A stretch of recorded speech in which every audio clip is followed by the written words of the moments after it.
Welcome back to the second episode of Parental Guidance. It's a podcast brought to you by the team here at Mahogany, and it's all about artists that we love in conversation with their parents. I'm thrilled to say that we've got Billie Marten alongside her dad Andy for this episode, and it took place at a house in North London. It's fascinating because she signed to a major label at the age of 13, and that's normally a disaster if we're honest. But you hear about what Andy and Billie's mum did to make sure she retained her sanity and her sound. 2 albums later, she's still one of our favourite folk artists in the UK. She is also a massive encyclopedia of sound, which just goes to show how much music was being played in her house growing up. And so without further ado, here is Billie Marten and her dad Andy for the Parental Guidance podcast. So hello, Dad. Have we started? Yeah, this is it. Okay. Your name is Andrew Tweddle. Correct. You don't have a middle name. Correct. Why is that? Unloved. Oh, okay, great. You made me in 1999. Co-made. Co-made, indeed. Yes, I did. First question. How did music enter your life? I was thinking about this on the way to do this interview, and the earliest memory of music I've got is sitting neath the ironing board. What? whilst your gran was ironing, which was always to something coming out of a massive radiogram. You'll need to Google that to find out what a radiogram is. And it was either something called the Light Service or the Home Service. It turned into Radio 2 eventually. Not World Service? No, because you have to live in the world, and that wasn't part of Leicestershire. So you're from Cosby in Leicester? I'm from a village called Cosby in Leicestershire. And the music that came out of that, the only thing I really remember is this sort of big band number that I think comes from a musical, and it's called 76 Trombones. Right. 76 trombones in the hit parade and 110 cornets, something. So that's the tune I think I remember earliest, but the radio would have been on at other times as well. Did you like it, or was it just noise? I liked that song. Because my grandma, your mum, wasn't really musical, was she? No, she wasn't, no. She preferred speech radio in the end, but when she had a chore to do, when she had a task to do, it was music. We had a dozen albums in the house, so the other music would have been from those. Do you think that's why you iron with your headphones in? Yeah. No. Yes. Do you think? Yeah. I'm genetically disposed to iron with music on because my mum did. And then when I had to do some ironing, I had to put some headphones in. I think scientists would be anxious to trace down this gene. No, it's just because iron's really tedious, isn't it? Yeah, it is. And you can't do anything else. Yes. I haven't ironed anything this year, actually. Or ever. Yeah. Okay. Accurate. Your earliest musical memory? I want to talk about you. Okay. Because my earliest musical memory is you. So right. You know that one. What about Grandpa Bob? Mythically, he played the accordion, but he never had one, so we never saw it happen. So he just said he played the accordion? He announced that he played the accordion. He could have announced anything. He could have been in the SAS. He could have climbed Everest. So he didn't buy you your first guitar? You didn't go to shows or anything? The first guitar in the house came from our cousins in Wales, and it was the cheapest of cheap Spanish acoustics, and it had one string, the low E. That's all that was on it. So what did you learn? Wild Thing by the Trogs. That's amazing. Think about it. Amazing. Because I don't know if Smoke on the Water had been written, but we could have played that. So we did that. But later on, my elder brother got a guitar for Christmas, and they took me to Woolworths, and the brand was Audition. And the guitar was £9 and what would now be 5p. Yeah. And I played chords on it. So somewhere in that intervening period, a guitar with 6 strings must have turned up in the house, but I don't remember it. You don't remember? No. Do you remember ever writing anything? Did Never. you want to write songs? No. But you started learning... What was the first band that you started learning? It wasn't a band, it was probably Dylan. You're joking? We never listened to Dylan. No, I don't like Dylan. But I don't like Dylan. But because it was my older brother's guitar, every time he went out, because I was a pain of death, do not touch this guitar. Yeah. So I picked it up every time he went out. So that's how I learnt some chord shapes. And the chord book with a blue cover, I can still picture it, was some songs of Bob Dylan. Mm. So it was Time Zero Changing was the earliest one, I think. Mm-hmm. We knew. And the other band around at the time were the Seekers. Don't know the Seekers. You wouldn't like the Seekers. The Seekers were from Australia. They sang a singer called Judith Durham, very pure voice and just very folky. There was a lot of folk about. Yeah, well, so you were born in 1958, Yeah. which means you were discovering music, maths, late 60s, early 70s. In the 2020s. No, you learn music early on. If I was aware of the Beatles, and they were around, let's say, big, 63 to 66, and 67. you properly got into them? Yes. You had to be a Stones or Beatles, and we were Beatles, I think. Well, we agree that the Stones songs are great, but you can listen to them for the first 2 minutes and then it's the same. The first 2 minutes of more or less every Stones song is fantastic. Fantastic. And then it's time to get another one on. Yeah. Because they've done it. Well, that's why the Beatles won, because every song is below 3 minutes. Not Revolution number 9, but yes, there's more invention in the Beatles. But I don't think the Stones ever set out to be that creative. They were a Hit parade. old-fashioned rhythm and blues in the old-fashioned sense, as opposed to Beyonce or whoever now, kind of R&B. And they didn't try very hard to write much else. A couple of little folky numbers like Angie. Angie. That. Angie. Excellent impression. Thank you.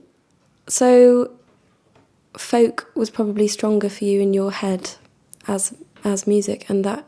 Yes, is why there were people you've never heard of. There was Peter, Paul and Mary, and there was a band who turned up on Saturday nights called the Spinners, who sang "The ink is black, the page is white, together we'll learn to read and write." There's a message there for all of us. Yes, for all of us. There were lots of people with acoustic guitars on television, not necessarily on the radio, but that kind of circle of music was through my older brother. That's what I plugged into. Yeah. So all the early stuff was folk, and it was all three. It was CFG, or it was DGA, or it was very, very simple. Which is why I never go up the neck, even now, when I play guitar. Because that's Here Be Dragons, that's scary territory. Yeah, definitely. But then folk is a lot of experimental tuning and chords that don't make sense. I didn't find that out for decades. No? No. That you could tune a guitar differently. Well, you don't need to tune. I'm not sure Dylan ever did detune. No. It doesn't sound like he did. And even if you didn't, you could fake it with a plain, ordinary C major. You didn't have to do anything else with it. So the easy way out you took? There was no other way. Nobody I knew apart from my brother, played the guitar. And he didn't know about alternative tunings as far as I know. So that's the road you go down. Yeah. I think I only knew about it from Chris Wood, who's a folk singer that we love. Yep. And John Martin. Yes. And Nick Drake. Yes. And that's way, way down. That's CGCC level, which is... But you have to make a decision to decide to mess with your guitar. So why did you start to do that? Maybe when I got the second one. Second one, guitar? Well, I think it's important to have one in standard and one in a stupid tuning that you're never going to be bothered So to you're a put back to minimum normal. 2 guitar person, is that right? I think I've got like 9 now.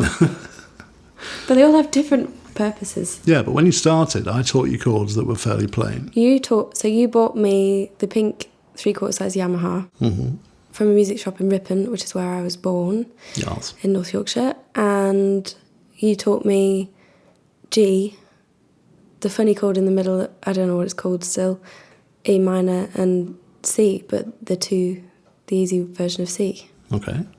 And then you said, this is every single Damien Rice song. Yes. Or I more figured less. that out. No, I think I told you.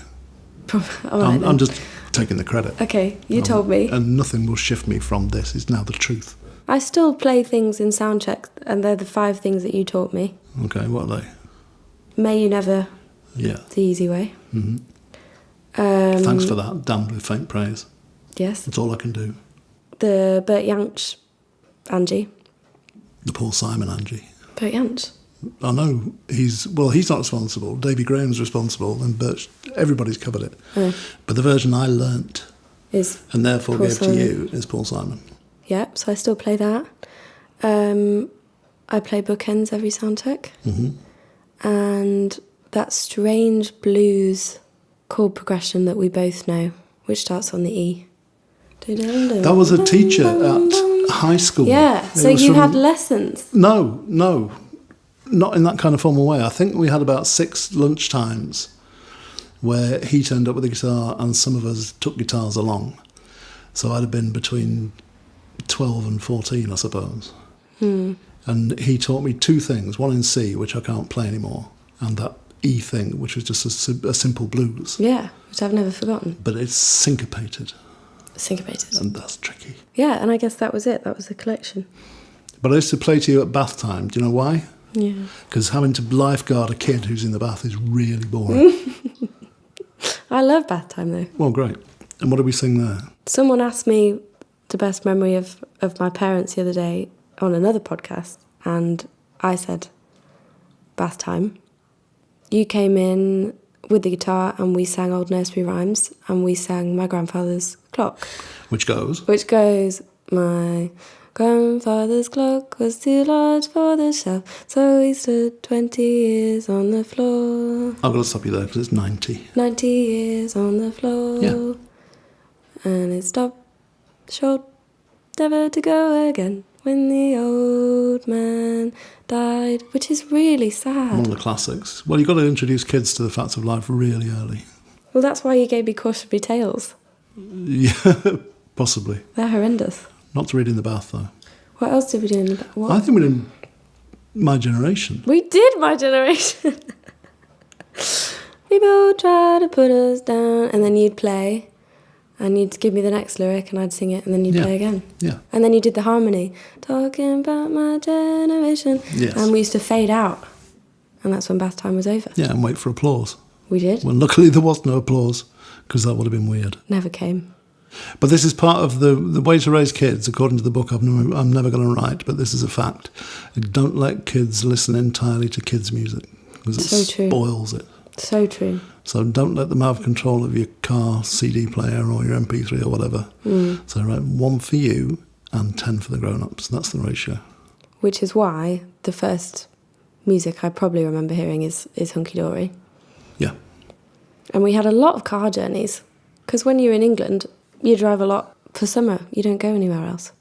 Correct. And we did Cornwall and a lot of Whitby, a lot of the coast stuff. Cornwall is Beach Boys. And the streets. Streets, yeah. Dry your eyes, mate. Big mix of stuff. With a swear word.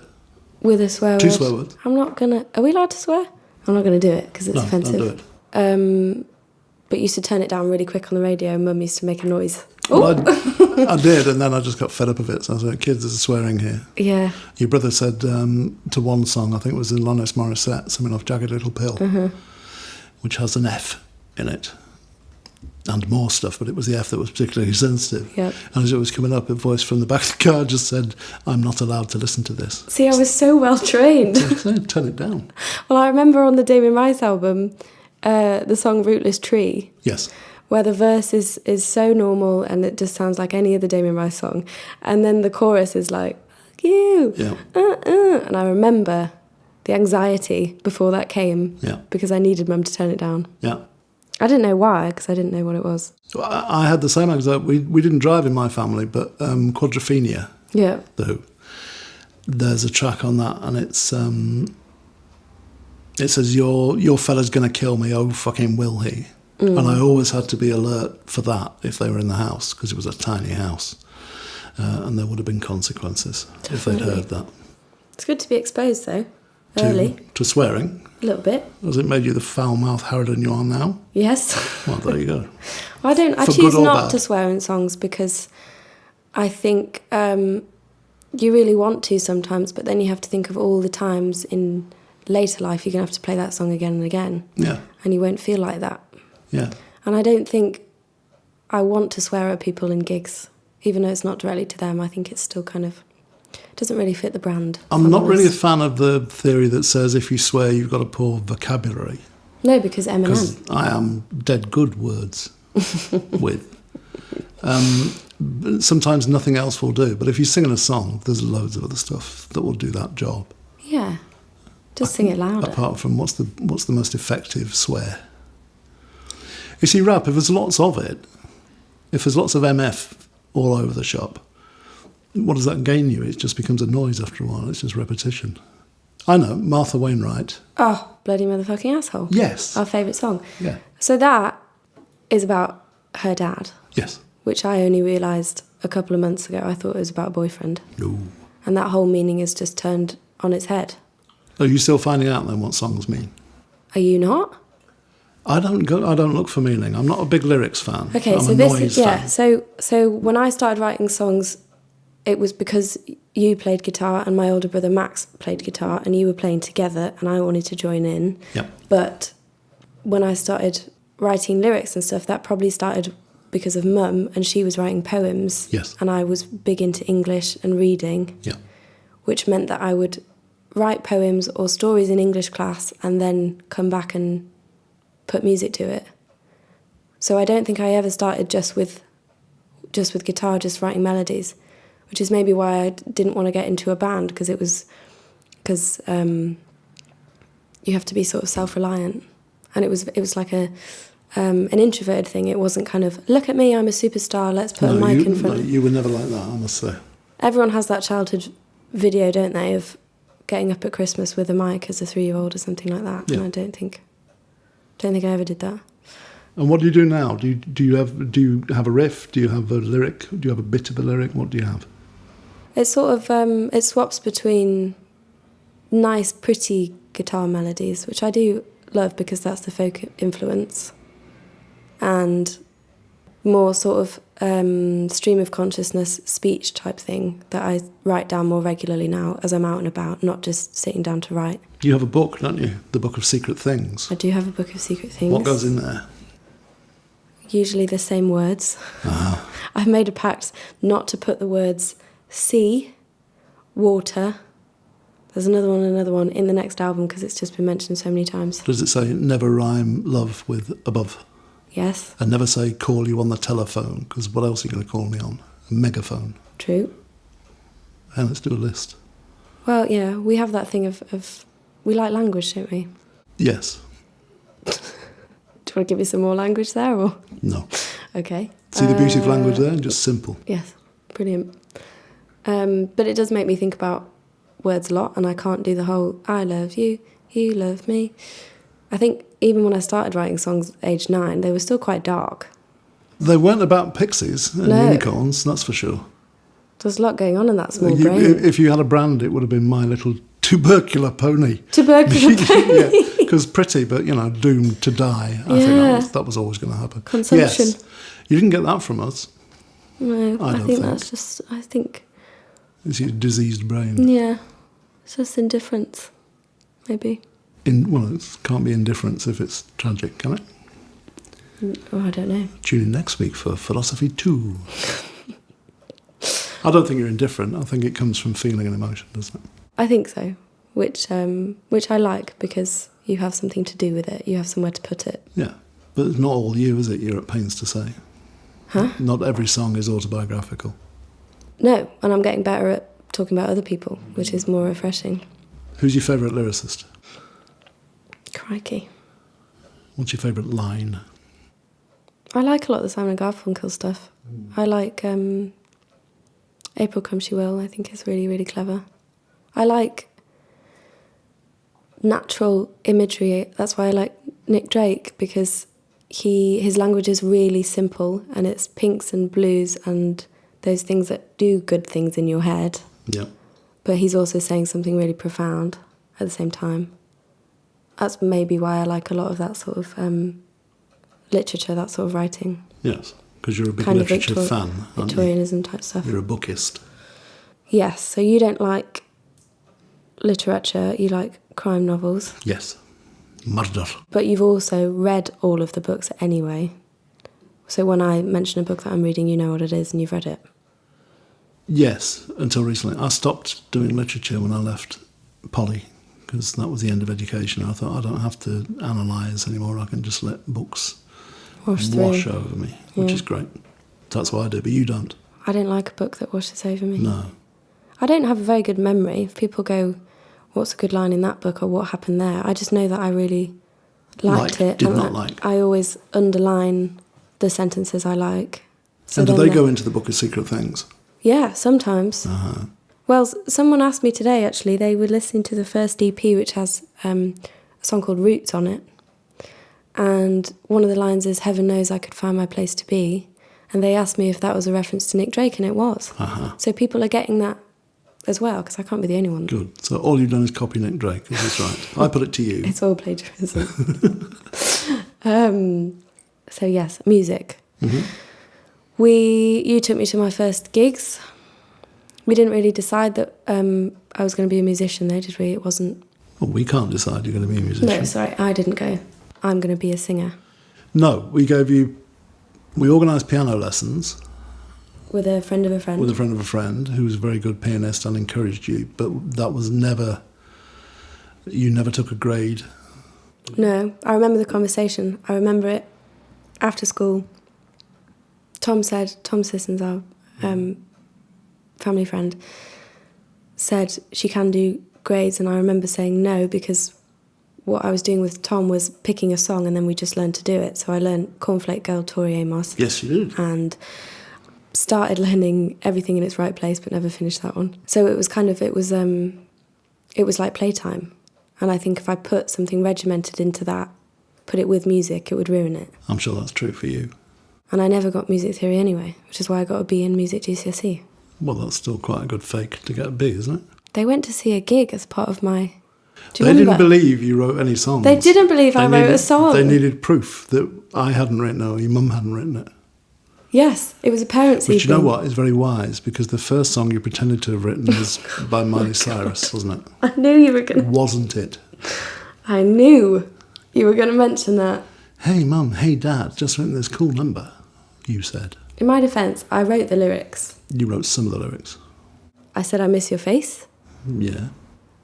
I adapted it Yeah. like a play. So the next one you played, you made up. We just wanted to know who'd written it. Who did it? And you'd copied it. I remember... Sorry, we live next to a few dogs. That's the dog of truth, the hound of truth. Yes, he knows. Yeah. Mum sat me down and said, look, don't lie to me. Exactly, because what's lying, Billy? A sin. It's bad. Bad. It's bad. Did you write this song? Yeah. I went, yes, I promise. And I did. Do you know why? Because it sounded like a song. It didn't sound like a small child had written a song. It sounded like a song that existed.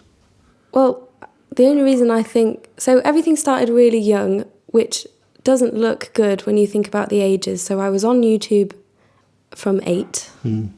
I mean, probably 100 views on each video. Yep. And that was all family. Yep.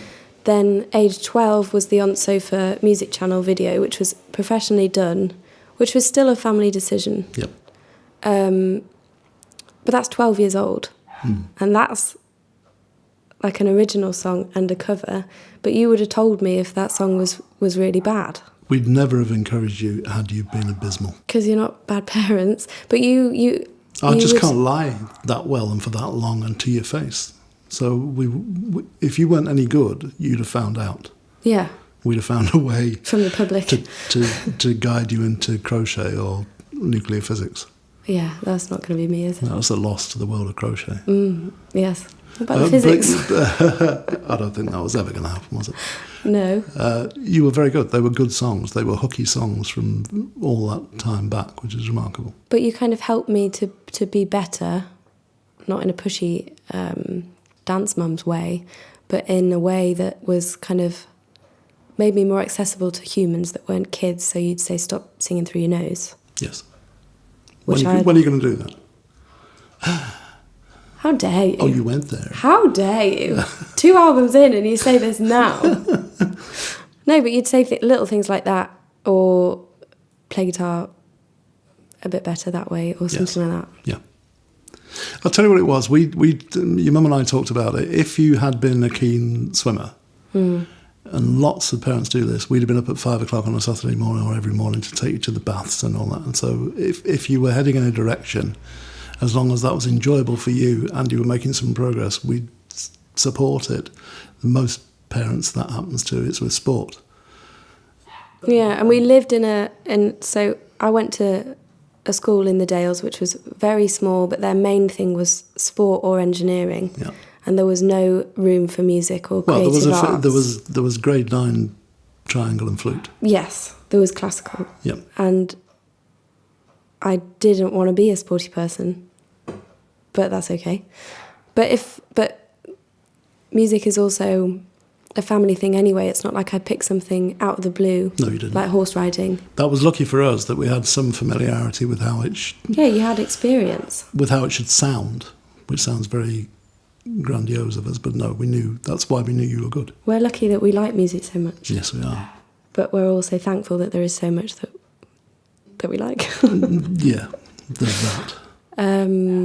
So we started going to local gigs. You'd drive me, I'd borrow Uncle Mark's guitars and sound equipment. Yep. The first gig was on Ripon Bandstand, wasn't it? Ripon Racecourse Bandstand. Yep. Yep. What was it? A fair? It was some kind of food festival, possibly. Classic Yorkshire. And as they say in those parts, it sailed down. It did was sail down. Biblical rain. It was awful. And it was you and the ice cream van man. Yep. He liked you. He did? Didn't get a free ice cream, mind. Bastard. Yeah. Then what happened? There was a wine bar that you played at. Otley. Corks. Corks of Otley for fine wine and good music. It was called All Done for Nine. Yes, the night was called All Done for Nine, which is a great idea. So 9 Shared o'clock, bill. plugs come out and that's that. And lots of artists. Which meant that I could do it and still do school the next day. Yeah. But you always drove me. It wasn't kind of like, oh, I've got a gig on Thursday, can you take me? No. It was all... Well, that's part of the, that's the we deal. were a team, weren't we? Yeah. And even by then, it wasn't...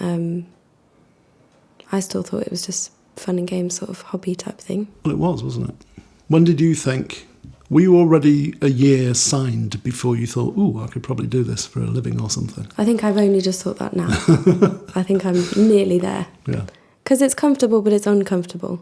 And it's kind of like it's a seesaw all the time. And Between what and what?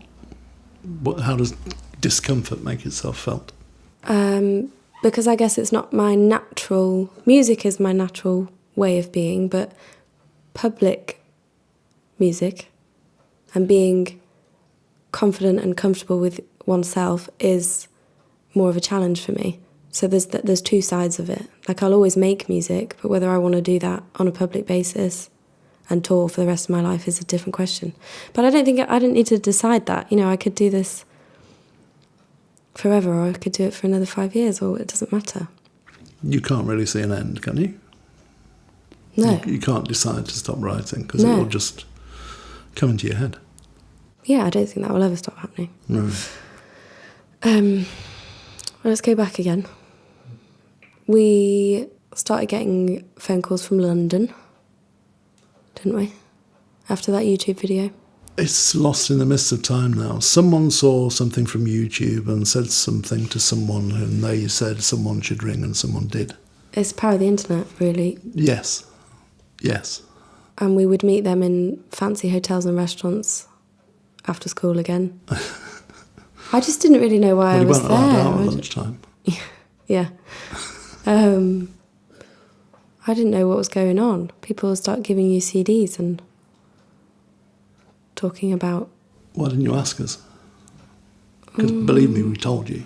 No, I know you did, but things just sort of go over your head, don't they? I don't know. I can't remember. It was a long time ago. Well, I when was someone that age. explains the whole concept of a record label to you at 13, you can say it 8 times and you still won't know what the language means. No, or... I suppose that's fair, but you knew there could be a CD and it would be your CD and you would be on it and you would write. Yeah, which is the bit I was interested in. Yeah, which is fair enough. Yeah, so we started recording with my old friend Jason O'Dell, who still plays in the band with me now and records with me. We took a few years, I keep saying we, I took a few years to become a human, stayed in school, finished GCSEs and A-level. What do you mean, become a human? We didn't up sticks, move to London and start a music career at 13. No, but what do you mean by become a human? To develop, because You think? I was a child brain. Okay. Who knows what they're talking about at 13? Or now? Or now. I don't. No. So that was quiet time, but productive. I wrote a lot then. Yeah, you did.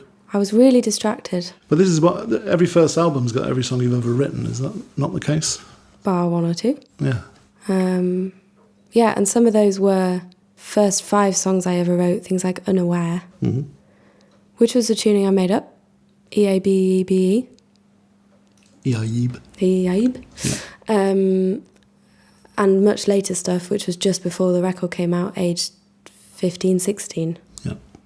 So that's quite a big range Of time. Yeah. And learning how to play guitar.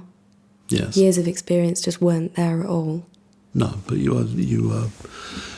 That's the best thing I've ever done for you. You're left-handed, and I refuse to let you get a left-handed guitar. That's the best thing I've ever done. Yeah, well done. Why? Because you can walk into any room with a guitar in it and play it. And if you're a lefty, you can't. You're buggered. You'd have to walk into a lot of rooms before you find one. Yeah, that's good. I don't think that you can tell on the first album which song was the first song and which song was the most recent song. Really? I don't think if I say there's no progress, I don't mean that in a bad way. I think the first songs you started to write, apart from the first one about drinking champagne. What? Come with me to the sea. Remember? Oh my God. How old was I? You can bring your guitar. 8. Come with me to the sea. Where is it? It's not very far. I think the songs you've written since then already came out mature and finished, I think. No producer has shaped a song. Would that be fair? Yeah. It's always been like a core of just tracking it live, singing it with the guitar, and then we add stuff around it. Yeah, so you go in ready. Yes. Really. And then noises off are added, but the song's there. No one says, can you come up with a quick extra middle 8 or another verse chorus? It's already there. Yeah. That's great, so many musicians write all the time and write hundreds and hundreds of songs so they can get the 10 that they really love. But I don't know how you have the willpower or interest to finish a song you know is not very good. How many unfinished have you got? At the moment, I wrote them down yesterday, but they're all gonna go on the album. Album 3? Yes. Maybe 6. But they're all kind of verse, chorus. They just need lyrics, or they just need something. And would you know how many songs you've just binned? Or do they all get somewhere? They all kind of get somewhere.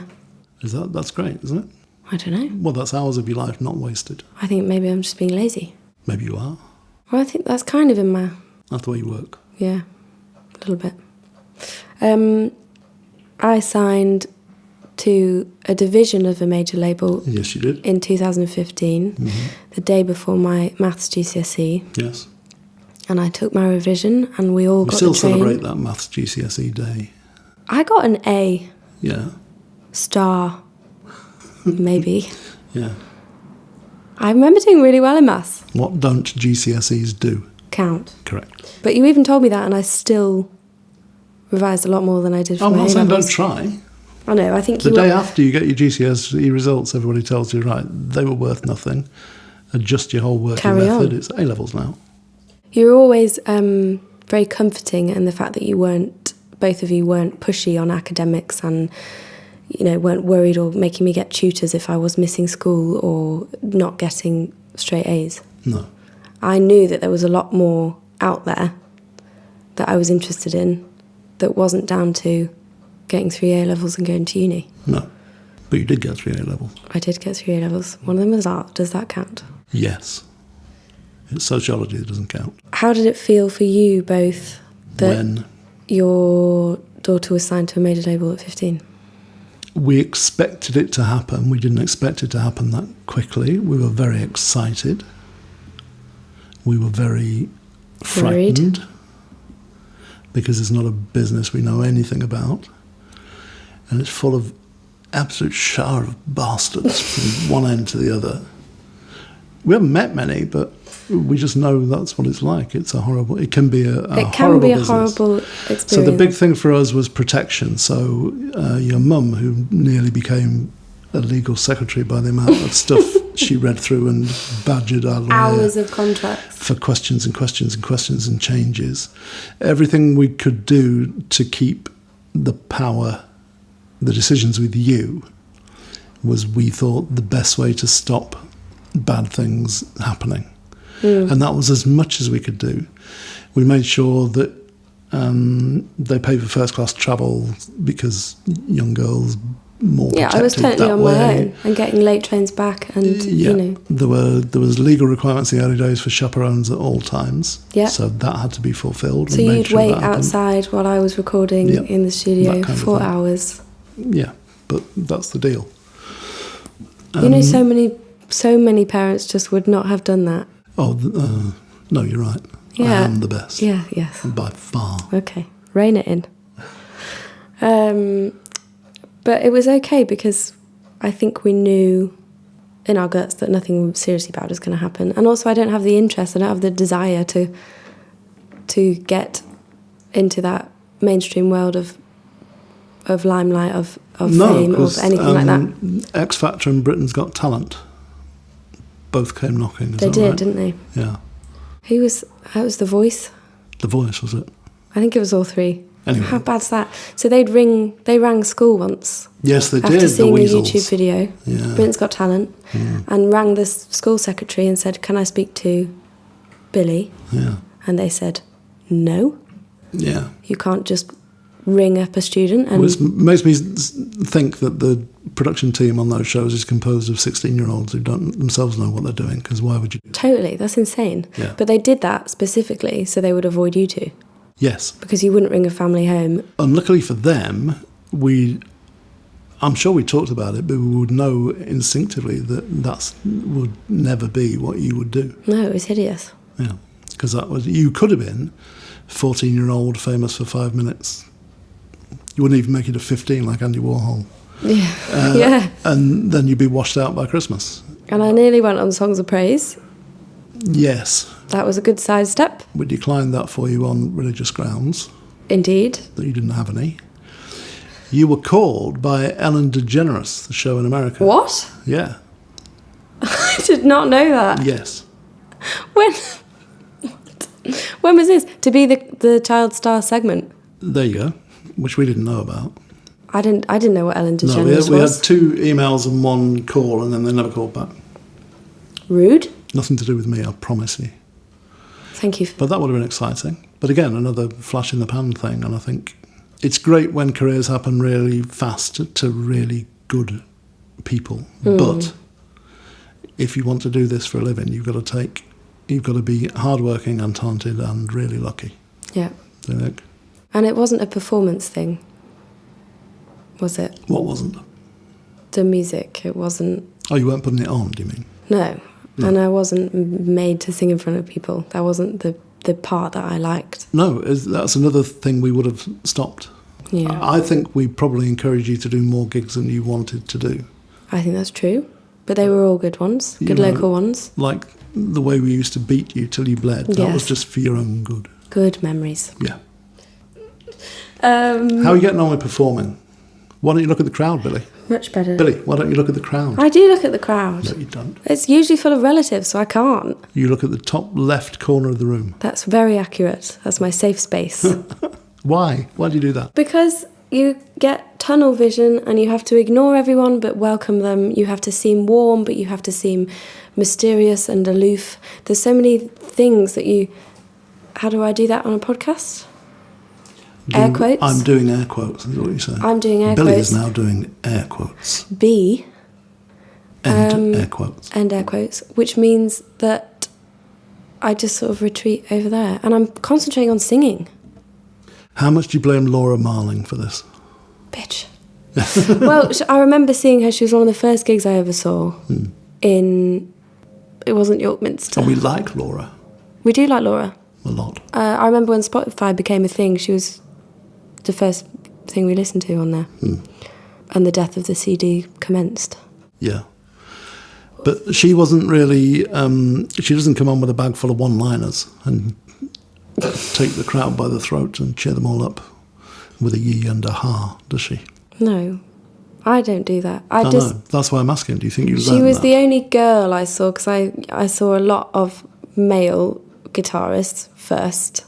Loudon Wainwright, Chris Wood, looking at John Martin videos and Nick Drake, watching old Top of the Pop videos. It was all dudes with guitars. Yeah. So she was the first one I saw in the flesh, and I could see how similar I was in the fact that we were both kind of folky influenced playing guitar female musicians. So she was my only point of reference for how to be on stage, because I wasn't going to do a Kate Bush, was I? That's a commitment. So you can either do that and you can have a stage persona and you can do Ziggy Stardust, or you can be unashamedly you, but for me that's quite an awkward, shy, very confused person. But then when I start talking in gigs, it turns into a comedy routine because I don't know what else to do. You do get a laugh. I've heard it. A laugh. Yeah. Well, because the music is really honest and it's quite an uncomfortable process for an hour. There was a tricky bit at a gig you played the other night where there'd been audience banter and everything was all jolly. And then you say, right, well, this next song is really sad, so I wish I hadn't done that, but here we go anyway. What do I do with that? How do you turn people around?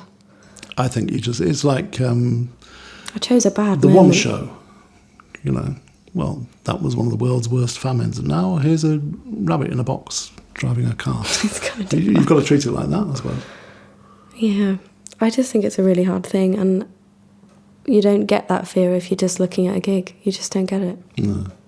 It's the whole process, especially when you've got things like in-ears, because you're not in real life, you're totally cut off. One of your senses is gone, and all it has been replaced by you and the band. There's a thing. You alone or you with a band, vote now. Band. Why? Because you can play the music the way you think it's supposed to be heard. So the audience get a better More idea of what it is, yeah. idea of the song if as a band. Yeah. But you can do it solo. Yeah, and I There's used to nothing do you've it. I written, used to do it is all there, the time. that you can't do by yourself? I can't do Betsy because it's just 2 notes on the guitar and then I filled it in. I did some overdubs for the chorus, so Okay.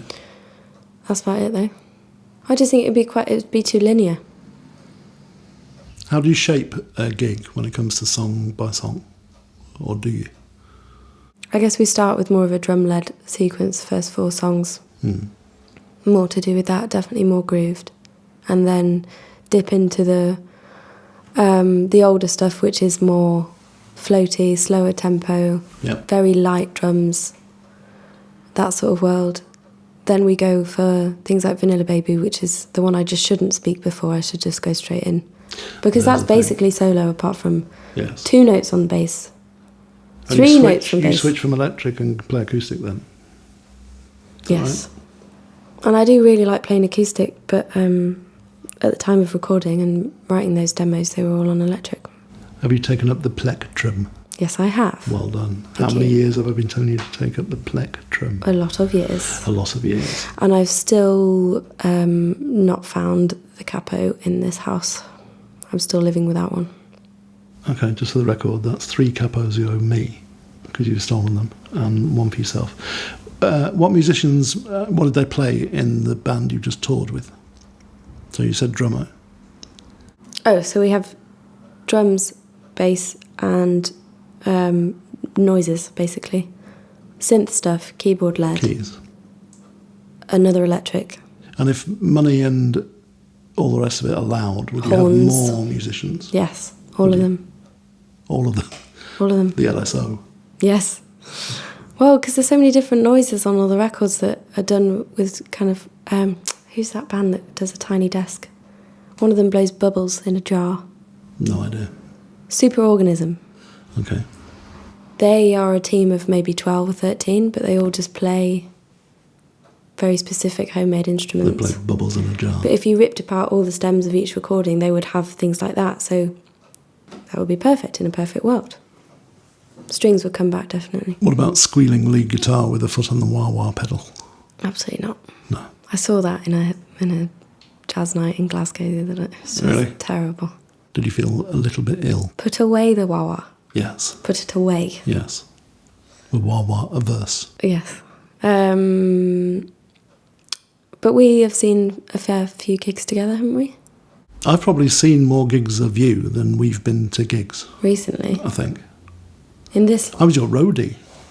You were my roadie. Yeah. So we do tours and make sure that we're more northern based so we could drive to them. Mm-hmm. Everyone thought you were my TM, obviously. Yes. and you'd introduce and go, I'm Billie's dad. Yes. And you'd carry guitars and drive me, and I'd fall asleep in the car, and it's all very nice. And what was the chocolate of choice? Bounties. The Bounty! Yep. And when we discovered the Triple Bounty. Triple Bounty. I think I always had the third one. Yeah, great days. Not wanted on Voyage now, because you've gone all professional. No dairy. But that was really nice. Did you like that? Did you like being a roadie? Yes. Do you like gig culture? As everybody says this, the waiting around from a ludicrously early sound check hideous. is soul-deadening. Yeah. But yeah, it was nice. It was the kind of support that you can do with a physical act, because you can be miles away and say, how's the gig? And you go, fine, or not fine. And that's as much information as we get. So to be there and know it was fine, because whatever you say, they're all fine, because I find out from other people. To be there and witness is good, and it shows me that you are as comfortable as you get when you're on stage, and I like that. And you can relay back to Mum to stop her hideous anxiety about... Worried of the North, yes, because she's not allowed at gigs. She's not allowed at my gigs. No.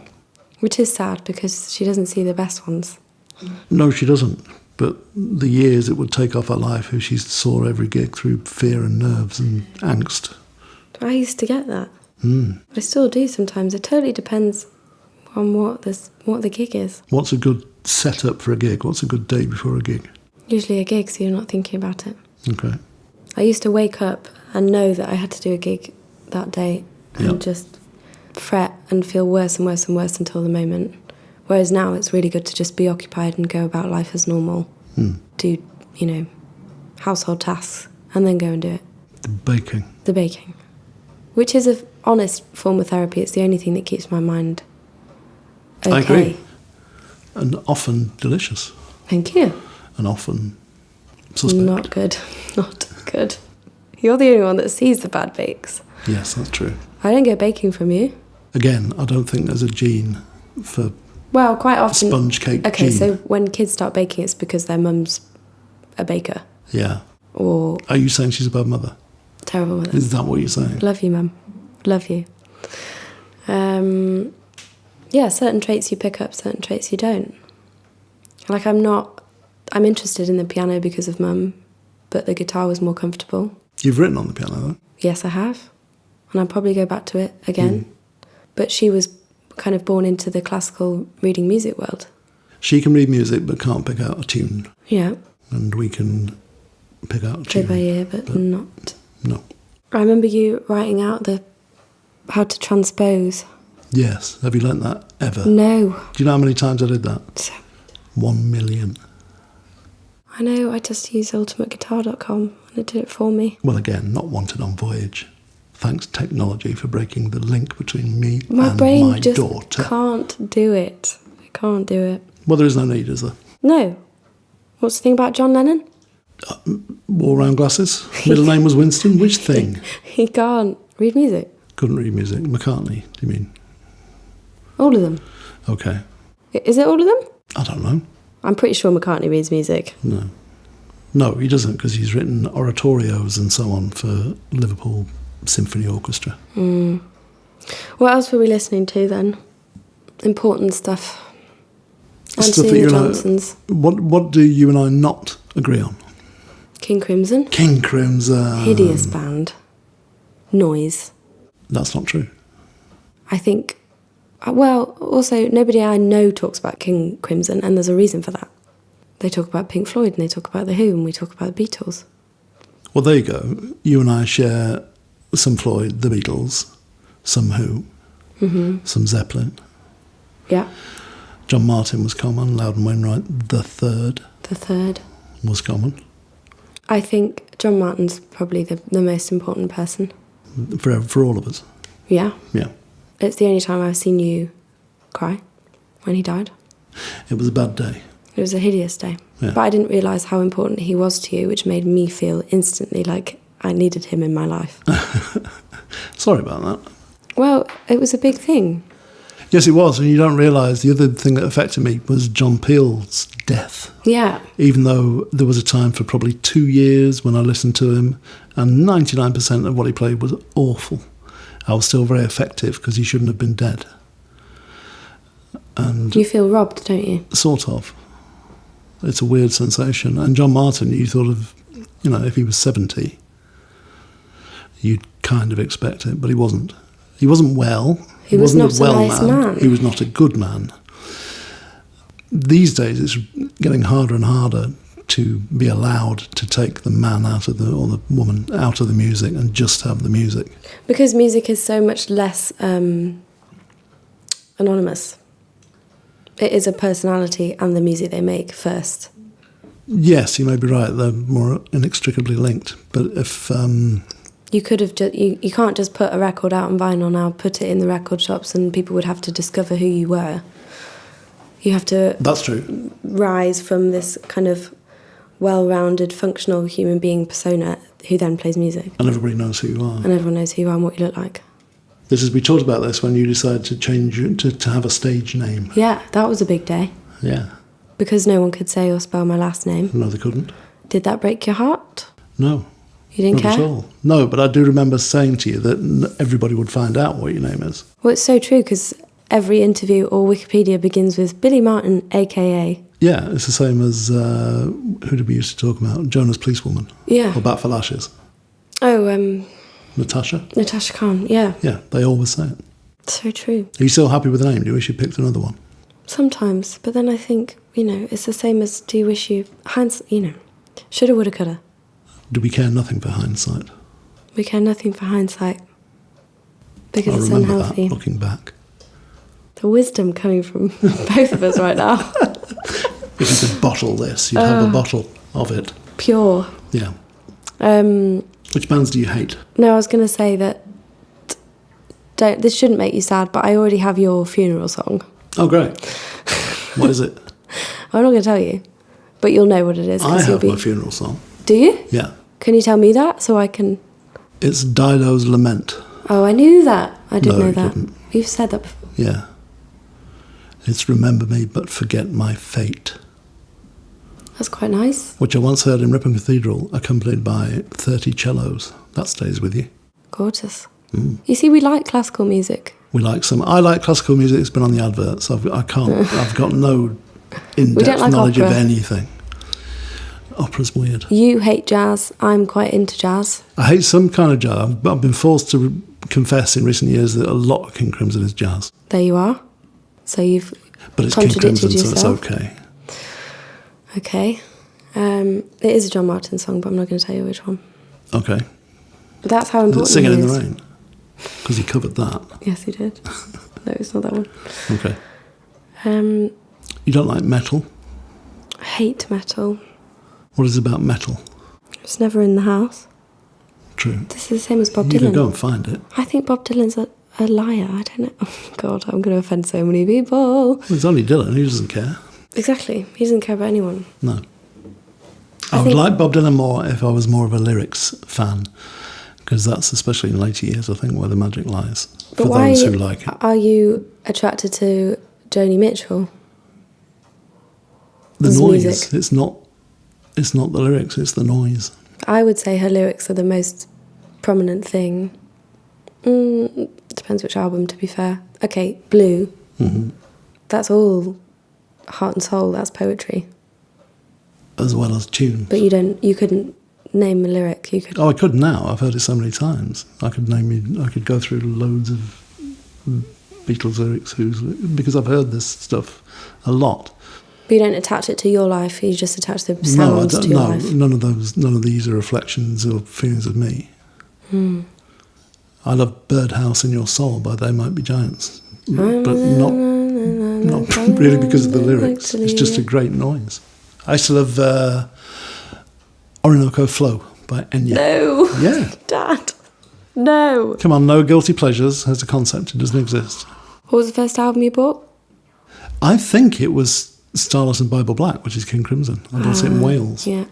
But we like the Unthanks cover because that's super folk. That's of Starless, which, as you'll know, if you know anything about King Crimson, is not on Starless and Bible Black or on Starless. It's on Red. I don't know. Keep up, Billy. Sorry. The first single I remember owning, Auntie Amy and Uncle Ted got me because I'd asked for it. And that was Trains and Boats and Planes by Burt Bacharach. Any good? Let's say it's of its time. Okay. But obviously when I was a kid. I used to work with a guy and his kid was frantically mad on Cotton Eye Joe. Do you remember that? God, awful. Exactly, but that's what kids do. They just pick up on nonsense. Yeah. But you have very good... You are the most knowledgeable person I know, but it's all random, sort of useless information. It is useless information. Which is, I think, from reading so much. I'm Yes, reading religiously the 2 papers every day for work purposes. For work purposes. And you're a copywriter, which means you should be... Inland revenue. You're a copywriter, which means you should be attracted to words and focused on lyrics, but you're not, because you use language every day. Well, one is work and one is art. With a tiny little a. This is why you don't like literature, because it's analysis and that's work. It's hard work. It's hard work. Yeah. Unless a theme is hitting me across the face with a sledgehammer, I just can't be asked to try and find it. You just say death in the whole of Shakespeare and you're good to go. Apart from the comedies, which is so hilarious. Is it? No. Oh. No. I had to do D.H. Lawrence. Is it either Captain's Doll or The Ladybird for A-level? Sons and Lovers. No, it was novellas. And our teacher, she howled with laughter at some of the driest prose you'll ever meet. And we could not for the life of me see where the holes where the joke should have been. I kind of love that. I love an enthusiastic teacher. Well, yes, but... You reference lots of music in your school life, in your essays. I did in my O-level, Simon and Garfunkel, about there. We had to write on... I think the title given was The Island for an essay. So I was a kid who didn't get on with his, I don't know, moved to a new town or something, and was bullied in the scout troop, and just kept thinking a solace for I'm a rock, I'm an island, and a rock feels no pain, and an island never cry. Yes. Which I think is really sad. Yeah. But beautiful. So now you're making me a liar again, because there's a bit of lyrics. Exactly. I'm just trying to... I'm going into psychoanalysis here. Well, thank you for this therapy. I find it very rewarding. I knew you were going in for the accents. Yeah, well. But you do have random nuggets of music that no one would have ever heard of, which you then gave to me, which I like. Yes. Such as the cover of, It's a Fine Day was the last song on the first album, and that is James and Edward Barton, which is something that's really kind of prominent in my growing up. And the other thing, with everybody who plays the guitar has little fiddly bits, and you talked about some that you played before, and the other one that you've never taken any further at all, and why should you, is Roundabout by Yes. Yeah, I can only do the first bit. Yeah, which is great. I can play the rest of it, but it's just boring. Yes. Dun, dun, dun, dun, dun, dun, dun, dun. That's exactly it. Yeah. What else? A lot of 50s and 60s music.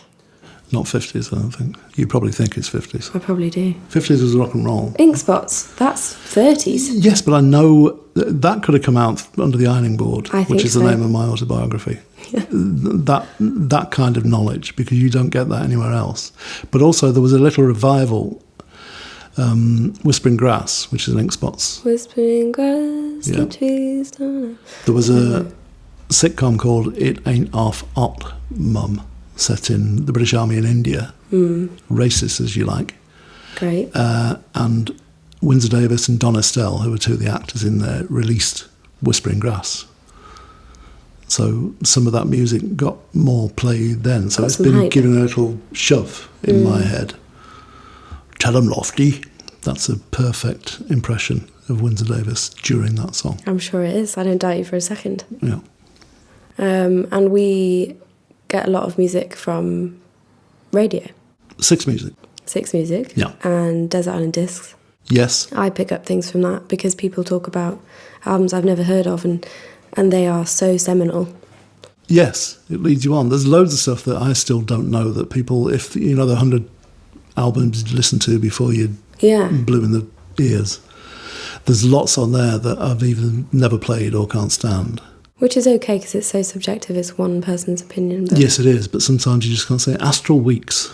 You don't like Astral Weeks? No. You're joking? Why would I joke? That's just such a good album. Seriously bad. The last song, Slim Slow Slider, are you having a laugh? No. Okay. Am I dead to you? That's why, that's jazzy. It's nonsense. It's not nonsense. I think I'll leave it there. Nonsense. Okay. I can do that. Okay. Yeah. What else do we listen to? Radiohead.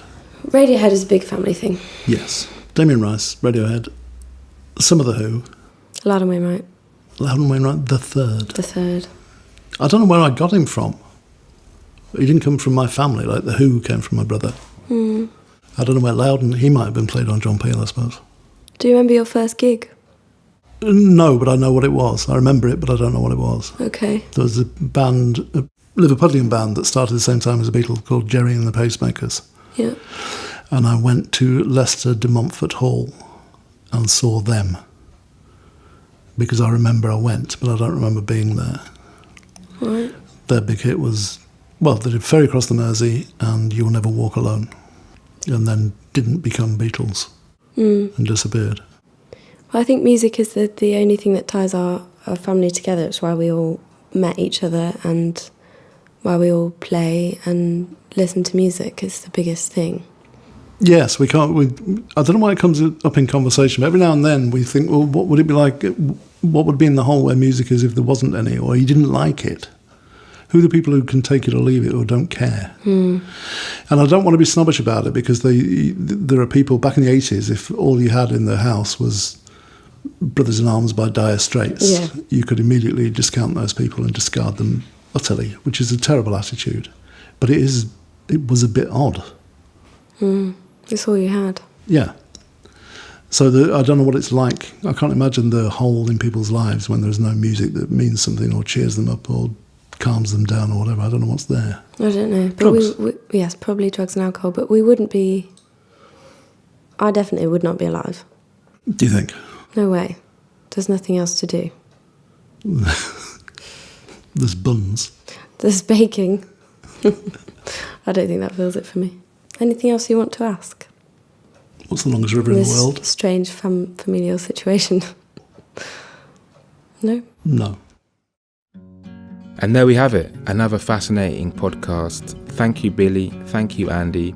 Stay tuned, there's more podcasts in this series to come, and stay tuned on Mahogany. We'll see you soon.